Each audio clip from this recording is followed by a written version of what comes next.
வணக்கம். செல்வகுமாரின் மாலை வானிலை ஆய்வறிக்கை. அதிகாரப்பூர்வ வானிலை அறிக்கைக்கு இந்திய வானிலை ஆராய்ச்சித்துறை அறிக்கையை பார்க்கவும்.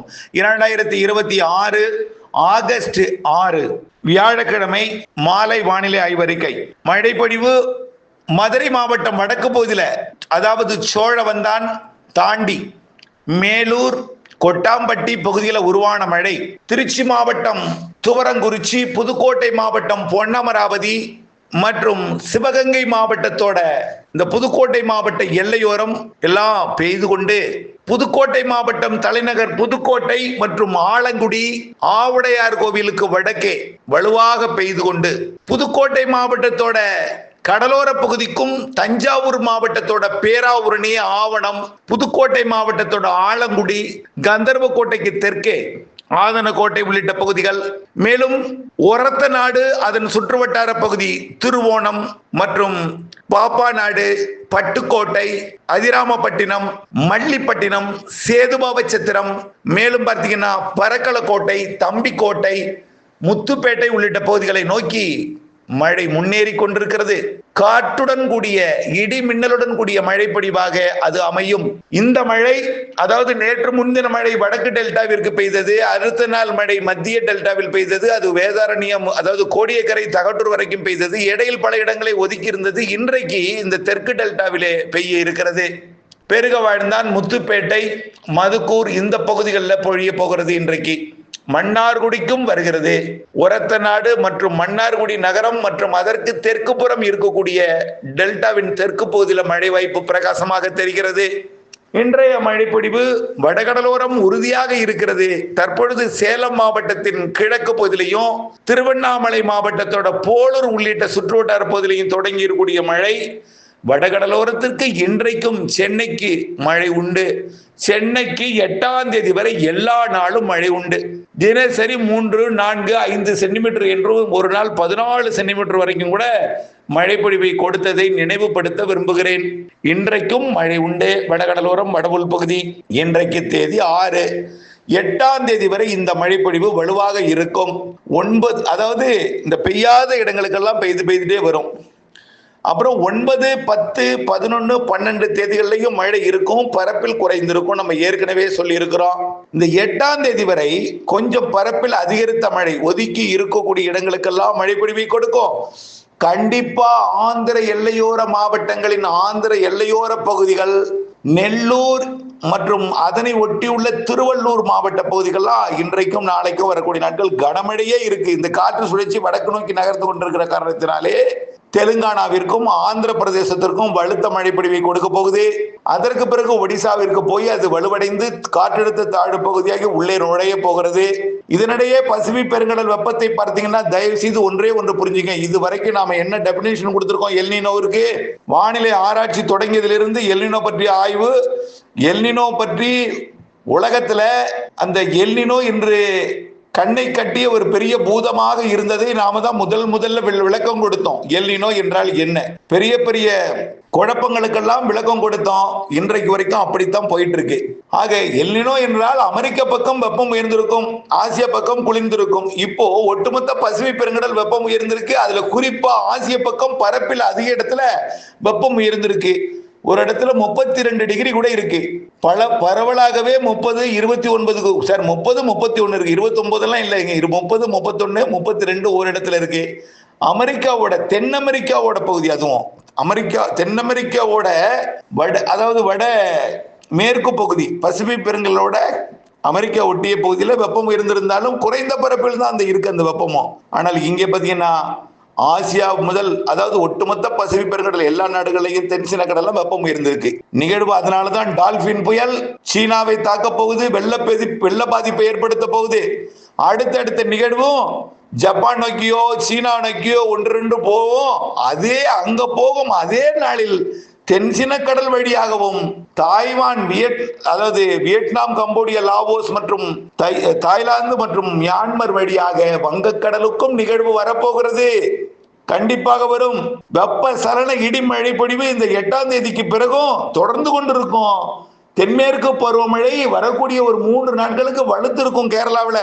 ஏலக்காய் சாகுபடி பகுதியில் கேட்டிருக்காங்க, நல்ல மழை பொழிந்து கொண்டிருக்கு, இடைவெளி கிடைக்குமா, பூச்சி விரட்டி அடிக்க வேண்டும் என்று.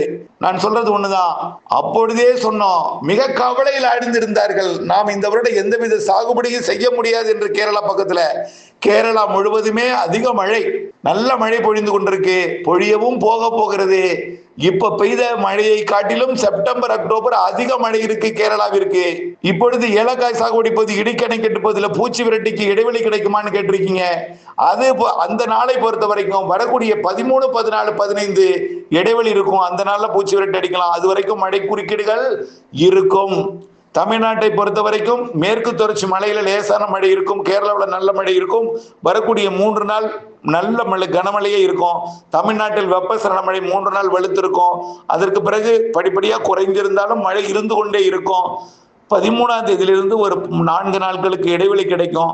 அப்புறம் பிறகு வெப்பசலன மழை தீவிரமடையும். அதுலேயும் குறிப்பா மீண்டும் கடலோர மாவட்டங்களுக்கு அதிகமாகும்.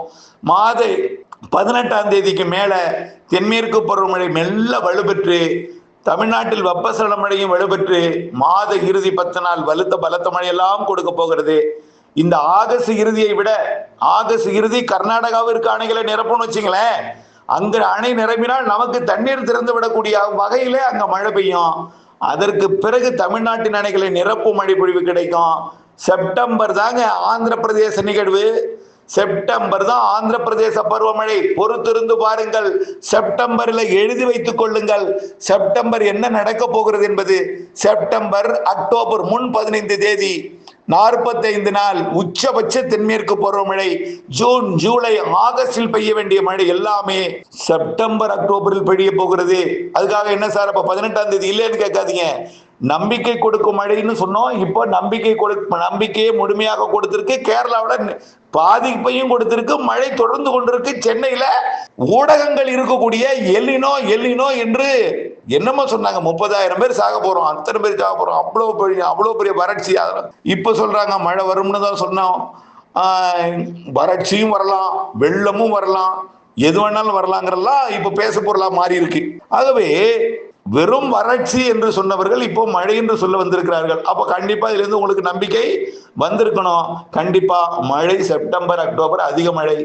ஆகஸ்ட் 18க்கு மேல் வெப்பசலன மழையும் தென்மேற்கு பருவமழையும் இருக்கும். செப்டம்பர் அக்டோபர் 15 தேதி இறுதி 45 நாள் எப்படி இருக்கும்? கர்நாடகா மற்றும் கேரளா பாதிக்கும் மழை பொழிவை கொடுக்கும். அதுலயும் குறிப்பா செப்டம்பர் 15 இருந்து அக்டோபர் 15 இறுதி 30 நாள் மிக வலுத்து இருக்கும். அதுலயும் அக்டோபர் 1 இருந்து அக்டோபர் 15 அது புள்ளி விவரம் வடகிழக்கு பருவமழை வரும். அக்டோபர் 1 இருந்து தென்மேற்கு பருவமழை தான். அக்டோபர் 15 வரைக்கும் தென்மேற்கு பருவமழை தான். ஆனால் புள்ளி விவரம் வடகிழக்கு பருவமழை மழை பொழிவுல கணக்குல சேர்ந்துரும். ஆனால் அக்டோபர் 1 இருந்து அக்டோபர் 15 வரைக்கும் மிக பலத்த தென்மேற்கு பருவமழை, வடகிழக்கு பருவமழை போல் தெற்கு ஆந்திர பிரதேசத்திற்கு வரும் நிகழ்வு, தெற்கு ஆந்திரத்தில் அமையும் நிகழ்வு நல்ல மழை பொழிவை கொடுக்கும். அக்டோபர் 18க்கு மேல் வடகிழக்கு பருவமழை என்று சொல்லி இருக்கிறேன். கண்டிப்பா அக்டோபர் பருவமழை, அக்டோபர் 18க்கு மேல் வடகிழக்கு பருவமழை அதிகம் என்பதை நான் மிக மிக சொல்லிக்கொள்ள கடமைப்பட்டிருக்கிறேன். எல்லா மாவட்டங்களுக்கு இருக்கு. குறிப்பா தென் மாவட்டங்களின் மேற்கு தொடர்ச்சி மலைப்பகுதிகள், அது ஒட்டுமொத்த நீலகிரி வரைக்குமே மேற்கு தொடர்ச்சி மலைக்கு நல்ல உண்டு. அனைத்து தென் மாவட்டங்களுக்கு உண்டு, டெல்டா மாவட்டங்களுக்கு உண்டு, வடகடலோரமும் உண்டு. வடகடலோரம் குறைவா பெய்தனாலே அச்சுறுத்தலா இருக்கும். ஆனால் இங்கே அதிகமாக இருக்கும். குறைந்த நேரத்தில் அதிக மழை, குறிப்பிட்ட குறைந்த பரப்பில் அதிக மழை. கண்டிப்பா 4 மூக்கு ஊத்து காக்காட்சி எழுதி வச்சுங்க. இங்கெல்லாம் அதிக மழை இருக்கு. பண்ணை குட்டைகள் அமைப்போம், மழைநீரை சேகரிப்போம். அதே போல ஏரி குளங்கள் கரைகளை வலுப்படுத்துவோம், வடிகால் வசதி ஏற்படுத்துவோம். வடகிழக்கு பருவமழையை நாம பெய்யக்கூடிய மழைப்பொழிவை சேமிப்போம். 2027 பிப்ரவரி டு மே வெயில் கொஞ்சம் அதிகமா இருக்கும். அதுலயும் பிப்ரவரி, மார்ச், ஏப்ரல்ல தான் கொஞ்சம் அதிகமா இருக்கும். மே மாதம் எல்னினோ விலகிரும். எல்னினோ சூப்பர் எல்னினோன்னு ஆக போகுதுன்னு சொல்றாங்கன்னு.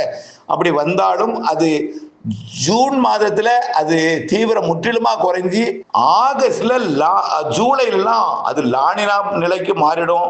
ஆகஸ்ட்ல கண்டிப்பா லானினா, 2027 ஆகஸ்ட்ல லானினா அமைப்பு. இதுல எந்த மாற்றமும் இல்லை. ஆக கொஞ்சம் அச்சுறுத்தல் இருக்கிறது. அச்சுறுத்தல் நாம கொடுக்கல, அந்த அச்சுறுத்தலால் நீங்கள் அச்சப்பட வேண்டாம். தென்மேற்கு பருவமழை இறுதி கட்டத்தில் தீவிரம் இருக்கும். ஆனால் நாம் நினைக்கும் பொழுது மழை தராது. அது அதிகமாக தரும், குறைந்த நேரத்தில் அதிகம் தரும். நாம் சேமித்து பயன்படுத்த வேண்டும். அது தரும் பொழுது நாம் சேமித்து பயன்படுத்த வேண்டும். நம்ம மீண்டும் ஒரு முறை சொல்றேன், இந்த வருடம் குறுவை அறுவடை செய்யும் பொழுது, இந்த செப்டம்பர் அக்டோபர்ல குறுவை அறுவடை செய்யும் போது மழை நிறைய குறுக்கீடுகள் இருக்கும். வானிலை அப்டேட்ஸோட இணைந்திருந்து அந்த இடைவெளி நாட்கள்ல அறிந்து திட்டமிட்டு அறுவடை மேற்கொள்ளணும். அதுதான் நம்மளுக்கு ரொம்ப முக்கியமா இருக்கு இந்த வருஷம் செப்டம்பர் அக்டோபர். அதனால பற்றாக்குறை மழை, பஞ்சம், வறட்சி இதுக்கெல்லாம் வழி இல்லை. தயவுசெய்து குழம்ப வேண்டாம். இணைந்திருங்கள் அப்டேட்ஸுடன். மழை நீரை சேமிக்க வேண்டும். அது கொடுக்கும் பொழுது நாம் சேமித்து திட்டமிட்டு பயன்படுத்திக் கொள்ள வேண்டும். நாம் நினைக்கும் போது அது பொழியாது, சேர்த்து எல்லாம் பொழியும். அப்படித்தான் வடகிழக்கு பருவமழை அதிகம். இணைந்திருங்கள் அப்டேட்ஸுடன். வந்து கொண்டிருக்க டெல்டாவுக்குள் மழை புதுக்கோட்டை மாவட்டத்தில் பொழிந்து கொண்டிருக்கிறது.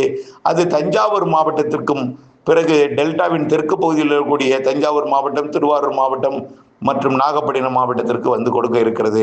பிறகு வடகடலோரத்துக்கெல்லாம் இன்றைக்கும் மழை இருக்கு. அங்கங்கே வரக்கூடிய 8 வரை இருக்கிறது நல்ல மழை. பிறகு சற்று தீவிரம் குறைந்தாலும் மழை இருந்து கொண்டிருக்கும் என்பதையும் தெரியப்படுத்த விரும்புகிறேன். நன்றி.